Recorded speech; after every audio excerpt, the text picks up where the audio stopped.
slow up, no I don't take shit. I got no love for the fakeness. If you wanna play tough and wanna hate this, I'll always show up. I don't ever slow. Stickman Thomas stood in his messy workshop, tiny round head glowing with curiosity. His spindly arms twitched as he shuffled through piles of wires, glass bits, and half-fried contraptions. The air smelled like burnt copper and ambition. He tilted his stick figure body, eyes wide as saucers, whispering to himself about chasing the spark that could outshine the night. His ideas clattered louder than his tools. Every failed attempt only fueled him further, like little sparks bouncing in his skull. He sketched wild loops on scrap paper, his stick fingers smudged in charcoal. Light, he muttered, as if the word alone might ignite. Outside, darkness mocked him, daring him to chase it away. Glass globes rolled off tables, filaments snapped like dry noodles, and wires knotted into metallic spaghetti. Stickman Thomas didn't flinch. He danced between disasters like a wiry acrobat, hopping from one experiment to the next. Failure was his drumbeat, and he moved in rhythm with it. Stubborn grins sketched across his thin face. Nights blended into each other like ink in water. He dozed sitting up, chin drooping to his chest, then jolted awake with sudden inspiration. Sleep was a rumor in his world. The workshop pulsed with restless energy, cluttered with more ideas than space, like a brain exploded and stuck to the walls. He tested filaments made of paper, bamboo, horsehair, anything that could glow without instantly dying. Each time the fragile thread hissed, burned, and vanished, he scribbled notes. His stick legs jittered with excitement and frustration, like a metronome ticking on chaos. He didn't see failure, he saw footsteps. When wires sparked, he cheered. When glass cracked, he laughed. His determination was cartoonishly loud, filling the room with clunky joy. Stickman Thomas spoke to his gadgets like old friends, patting them on their metal shoulders, promising they'd shine together someday. The nights grew colder, the shadows sharper, but he stayed. The world outside slept, wrapped in moonlight, while his mind buzzed like a storm trapped in a bottle. He wanted to trap that storm inside a glass bulb, make it dance on command, tame it with sheer, stubborn stick will. Soot streaked his round head as he leaned over another smoking prototype. His simple stick frame trembled from exhaustion, but his eyes burned brighter. "Come on, just one spark that stays."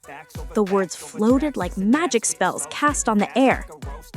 Colleagues called him absurd. Friends drifted away like moths from cold lamps. But he didn't care. He was building something no one could yet imagine. Every failed glow was just the warm-up act for his triumph. He'd be the maestro of light, the stick man who bullied darkness. One dawn, he held a fragile carbon filament between stick fingers. It quivered, delicate as spider silk. He placed it inside a glass bulb like tucking a dream into bed, sealing it with hope and trembling hands. This time, he felt something different, an almost electric hush. He connected the wires, heart drumming louder than his rattling tools. Current whispered through the thread, and for a heartbeat, nothing. Then, soft, golden light bloomed like sunrise trapped in glass. Stickman Thomas gasped, his round mouth forming a perfect O of wonder. The bulb glowed, steady and stubborn, refusing to die. He froze, afraid even to blink, as if his gaze alone kept it alive. Light painted his stick limbs in molten gold, washing the shadows out of his cluttered cave of a workshop. He whispered, "Hello, future." Joy detonated in his chest. He leapt, stick arms flailing like celebratory noodles, knocking over tables and scattering screws like confetti. The bulb kept glowing, uncaring about the chaos around it. It had no idea it had just rewritten the rhythm of the world. For hours he stared, grinning so wide his face nearly fell off. That tiny glow was louder than thunder. It was proof that his stubborn spark had finally caught fire, that darkness had lost its crown. Stickman Thomas danced around it, an orbiting moon of pure glee.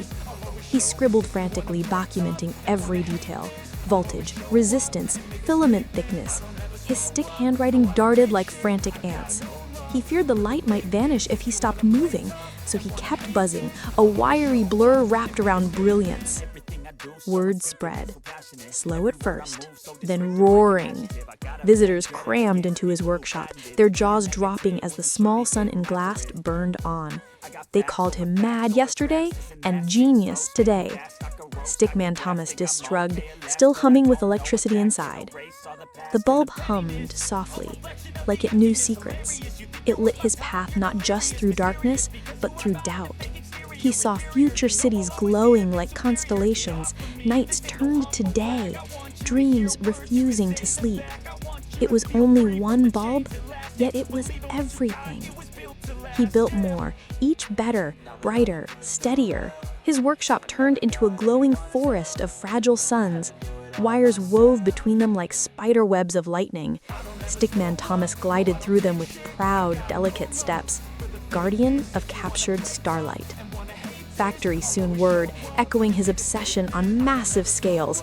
Glass bulbs marched off assembly lines like glowing soldiers.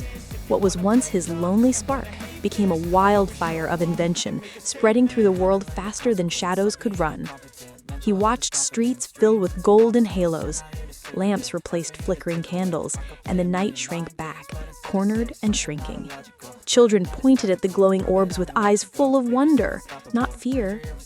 He had flipped the world's light switch. Yet he still tinkered, never satisfied. Perfection was his favorite ghost to chase. His stick hands never stopped twitching with new blueprints. He saw each success as just a door to the next question, each glow as a whisper of what could be brighter. Even when fame wrapped around him like a cape, he stayed wiry and restless. Interviews bored him. Circuits thrilled him. While the world praised his brilliance, he just wanted more experiments, more chaos, more impossible ideas that might catch fire. Sometimes he sat alone in the workshop's golden hush, the bulbs glowing softly like old friends breathing around him. He'd smile, small and secret, at the thought that he'd stolen a piece of the sun and taught it to live in glass. He remembered the failures, the mountain of broken wires and shattered bulbs. They weren't scars, they were footprints. Each one had carried him closer to this glow. Darkness had been a patient teacher, and he had outlasted it. The night outside no longer mocked him. It bowed, trimmed at the edges by his invention. The stars above twinkled, but now they had competition. He had scattered their cousins across the earth, perched on rooftops and street corners. Even his shadow seemed proud now, stretching long under the soft gleam of his bulbs. It used to be his rival. Now it danced with him, partner in victory. Stickman Thomas twirled with it, laughing like a wire finally freed from tension. He dreamed of a future buzzing with light, where no one feared the dark, a world awake at any hour, creativity unbound by nightfall. He saw stick children reading under glowing bulbs, their imaginations wide open because of his stubborn spark. That dream tasted real now, humming in the air. The world had tilted toward brightness. He had tugged it there, one fragile filament at a time. He was no longer just chasing light, he was shaping it, bending it into civilization's heartbeat. He leaned against the table, stick frame trembling, and let out a sigh that sounded like triumph wrapped in exhaustion. Around him, the bulbs pulsed gently, like they were breathing with him. He whispered, "We did it," to the glow itself. Outside, the sun rose, but for the first time, it wasn't alone. The world had a second sunrise, crafted by a stickman who refused to stop. His invention hummed in silent applause as the day and his dream blended together. And so, Stickman Thomas stood there, glowing inside and out, not as a hero or a genius, but as someone who simply wouldn't give up until darkness blinked first. His thin shadow smiled back at him, and for once, they both basked in the light.